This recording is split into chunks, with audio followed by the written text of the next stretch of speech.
Okay. So we had a very nice program committee this year. The chair was great too. So let me just give you a little overview of what happened. We had 271 submitted papers that got fully reviewed. And that was not the record, but it was near the upper end of what POPL has experienced. And we ended up accepting almost a quarter of them, all conditionally accepted because of PACM. And so those of you who are authors experienced that additional rigor. The program committee was bigger than usual. We had 52 program committee members from 15 countries. Who also called upon 130 reviewers external to the PC. The reviewing load was about 15 or 16 papers for most PC members, which was pretty typical, maybe slightly lower than in the last couple of years. And they did a lot of work, writing more than 1 million lines, 1 million words of text. So I want to tell you a little bit about the reviewing process. So some things that didn't change, but maybe are interesting to know about. We ran a double-blind reviewing process, but what has been called a lightweight double-blind, in which the initial reviews are written without knowing who the authors are. But then during the discussion period, at the end of the whole process, the authors are revealed to the program committee members. And that deals with both the problems that arise when you don't have various studies have shown that it actually changes what happens if you don't reveal the authors or do. But on the other hand, it's when you get to the discussion period, it's really helpful sometimes to know who is writing the papers for various reasons. We staged the reviewing process into 2 rounds. So we wrote 2 reviews for every paper in the first round, and then papers acquired additional 1 or 2 reviews after that. And some of the submissions, unfortunately, were rejected tentatively after the first round.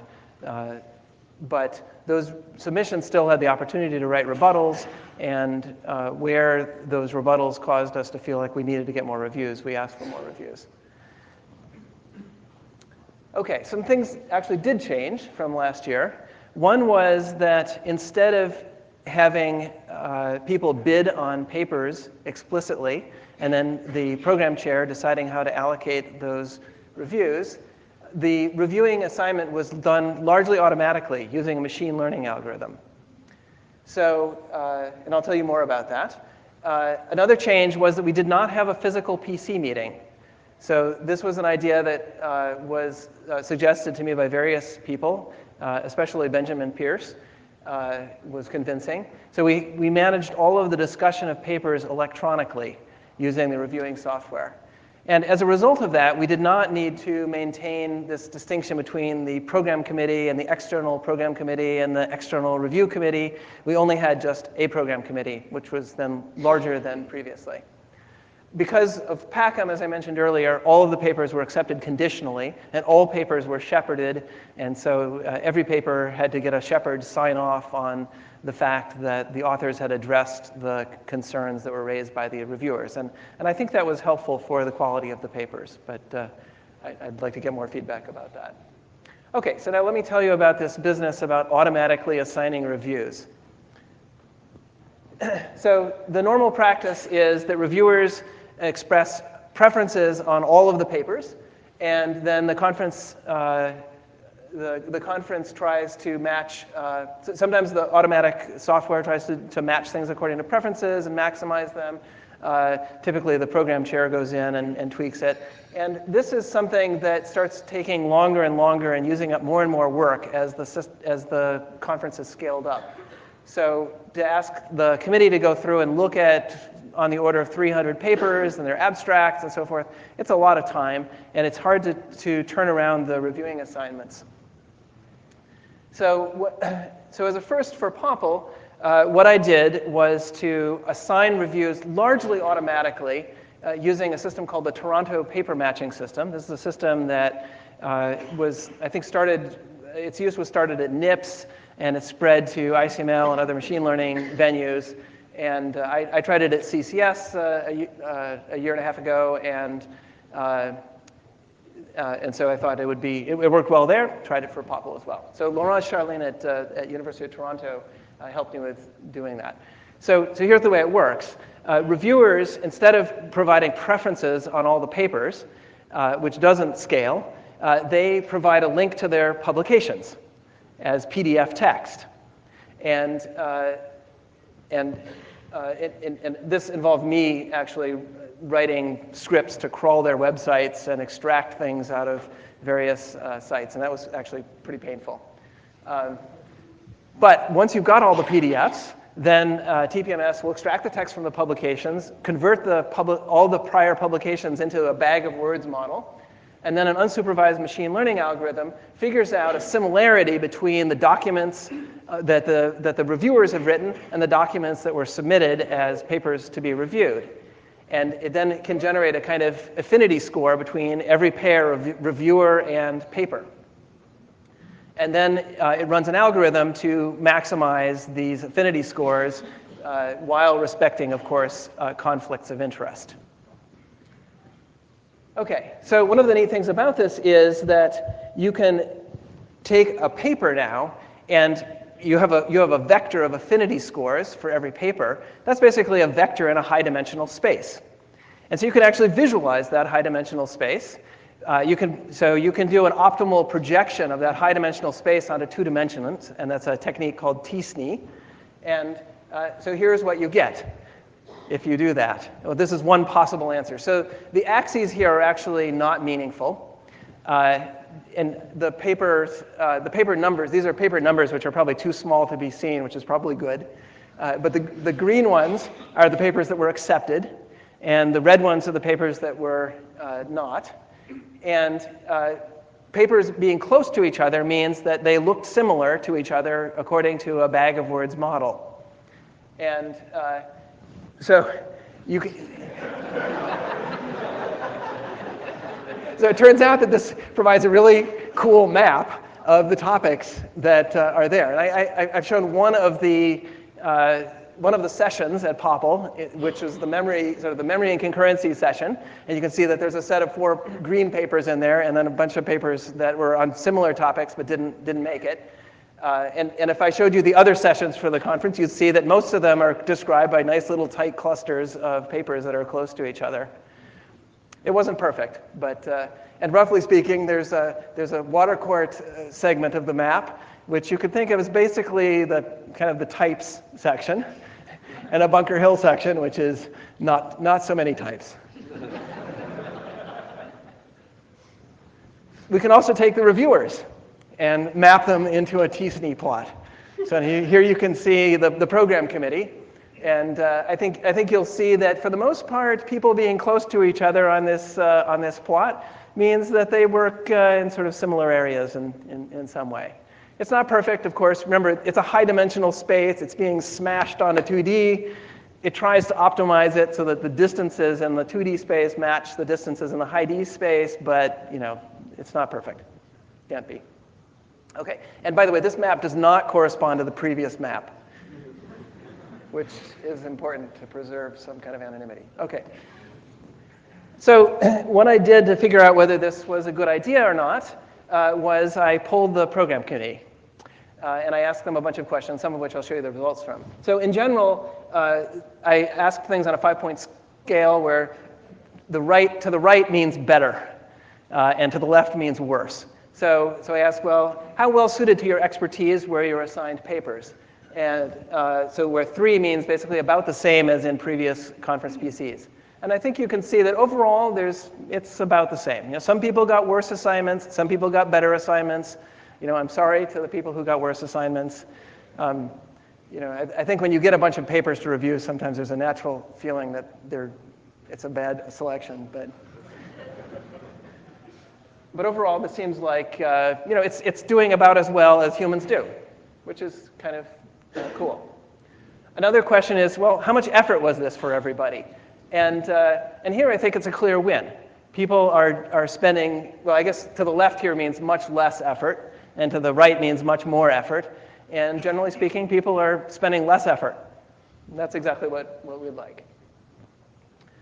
Okay. Another issue is whether the diversity of papers that you get assigned to review is right. And here I would say it seems that most people feel that they're getting about the right diversity of papers to review. A few people felt it was less, maybe slightly more felt it was a little bit more diverse than they really wanted to review, but seems okay. So overall, how did people feel about it? Well, a range of opinions, maybe slightly biased towards this is a good thing.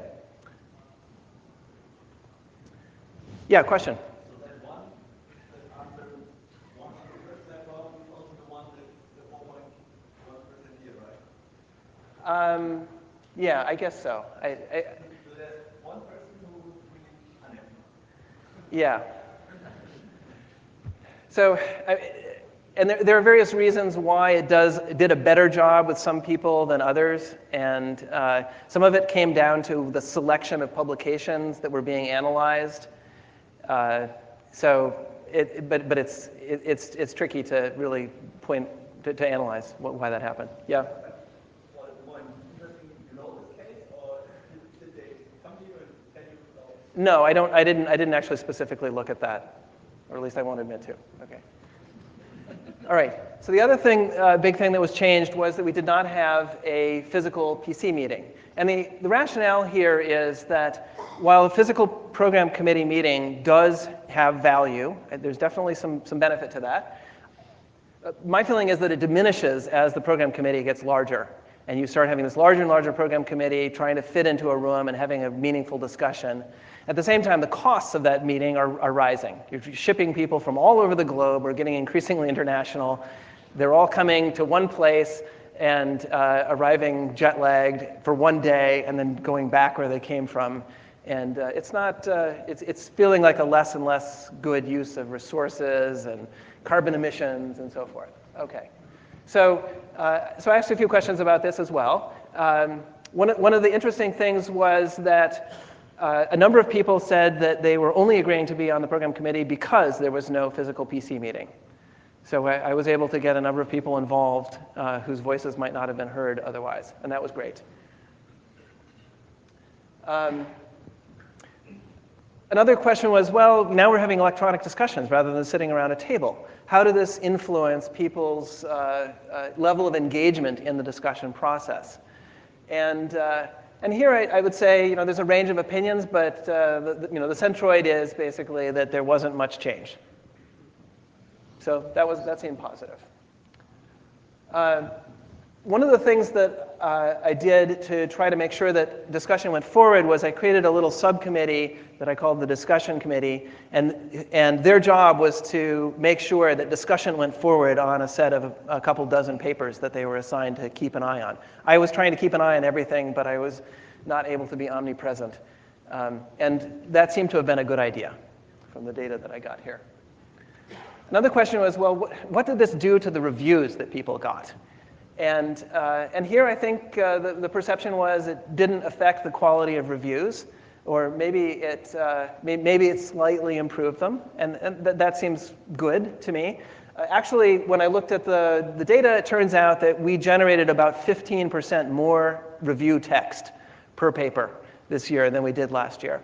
And I think one of the reasons for that is that we had these online discussions. Sometimes the online discussions were actually quite fascinating. They would go on and, people were writing these paragraph-long things that would go on, in some cases, 25 paragraphs of conversation. And what would happen is that we'd realize, that paragraph that somebody just wrote, that really should go in the review. And so that did happen in many cases. So I think that improved the quality of the reviews a little bit. Okay, so what's the overall reaction? I asked, well, should we do this in the future? And the green wedge is the set of people who said yes, and the blue wedge is the set of people. The blue wedge is the people who said no, and then there are some other more nuanced opinions, like maybe some of the time, but not, or I don't care, and so forth. Now, I have to say, in the interests of fairness, you ask people online whether online things are good. Maybe you're getting a little bit selection bias, but it seems like it was reasonably successful. I also asked, just sort of free-form questions. How did all of this work out? And I got a lot of interesting comments, which I have picked a few representative comments. Sorry to the people whose comments aren't fully represented here, but I think and people had a lot of good suggestions. That it was important to have the leads be proactive, and to make sure that. To make it very clear to the program committee members that they were going to have to block off time for the electronic discussion, so that we really got quick turnaround on the discussions rather than having it drag out. I think an interesting point here that comes out in a couple of these comments is that when you have an in-person discussion, some of the communication is kind of nuanced and is not formal. People raising their eyebrows at the right moment, and that doesn't come across even with emojis. So I guess my hope is that if this experiment continues forward, that people will adapt a bit and learn that, you're going to have to actually express yourself a little bit more explicitly with words. And maybe that's even a good thing, rather than kind of covertly, well, anyway. I guess the one thing that I feel most sad about is the second comment here, which is that I think a value of the program committee is that it lets people meet people they haven't met before, and that's especially valuable for junior researchers. And that's an argument for having a physical PC meeting at least some of the time. On the other hand, another comment, the third comment, I think is another interesting point, which is not everybody really likes the PC discussion process, because sometimes there are people who are really quick and maybe a little louder, and they can start dominating the discussion. And it's nice to have a discussion process where you can sit back and think for an hour and write a carefully reasoned paragraph and put it in there. And clearly, some people found that valuable. So, trade-offs. Okay, so let me just finish by also saying thank you. Thank you to everybody who submitted papers, including the authors of things that appeared here, but everyone. Let me thank the general chair, Ranjit. It was immensely helpful, and the other organizers. And of course, I have to thank the program committee, who did a huge amount of work, and I think did the real work of producing a great program. So thank you for coming, and I'll see you next year. And I'm going to now hand things off to the next year's group, which is Fritz Henglein and Stephanie Weyrich.